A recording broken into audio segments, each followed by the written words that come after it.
utiliser les termes de Barthes. Toi, Daniel, tu as utilisé les termes qu'on a utilisés jusqu'à présent sur Thomas. On a dit ad extra, ad intra.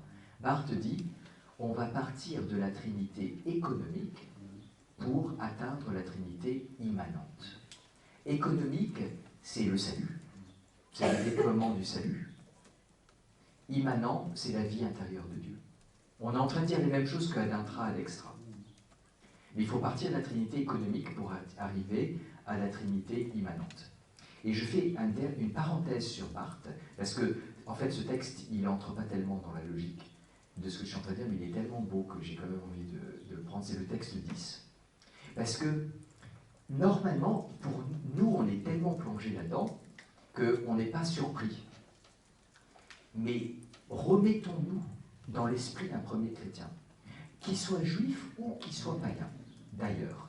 Parce que du côté juif, mais le monothéisme, et du côté païen, mais le Dieu, soit c'est le polythéisme, soit c'est le Dieu un d'Aristote, par exemple. Ça ne marche pas tout ce truc. Ça ne marche pas, c'est pas possible. Donc, ce n'est pas possible, ce qui est révélé en Jésus-Christ. Et c'est pour ça qu'on a besoin de retrouver ce parcours, pour se rappeler que c'est que en Jésus-Christ que c'est révélé. Et Barthes, là, alors parfois, vous savez, c'était un prédicateur remarquable, et parfois on le sent. Là, il regarde l'assemblée de tous ces débiles, juifs et chrétiens, qui disent, juifs et païens, qui disent vous contre, qui disent c'est pas possible. Il dit quoi? C'est pas possible? Alors je lis le texte du 10. Qui est Dieu?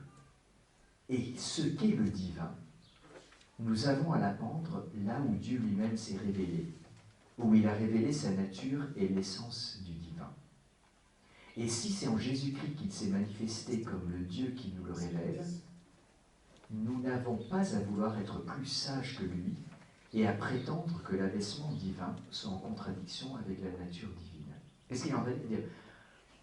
Nous disons, mais c'est pas possible que Dieu se soit fait homme, c'est pas possible que Dieu ait vécu une kénose, c'est pas possible que Dieu ait un fils qui le divise en lui-même et parti. Vous croyez que vous êtes plus sage que Dieu lui-même?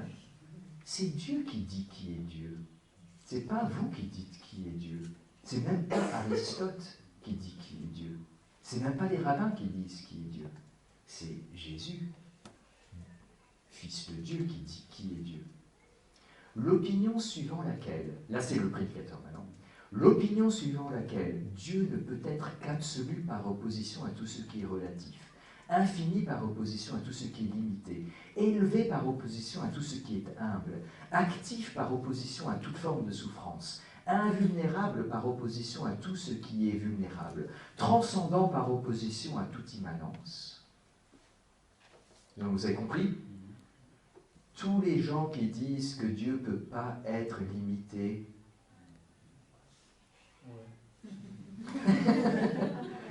que Dieu ne peut pas être relatif, que Dieu ne peut pas être humble, que Dieu ne peut pas être vulnérable, que Dieu ne peut pas être immanent, cette opinion se révèle insoutenable, perverse et païenne à la lumière de ce que Dieu est et fait en Jésus-Christ. Et donc, c'est très beau comme texte. C'est que en Jésus-Christ qu'on sait qui est Dieu. Et basta.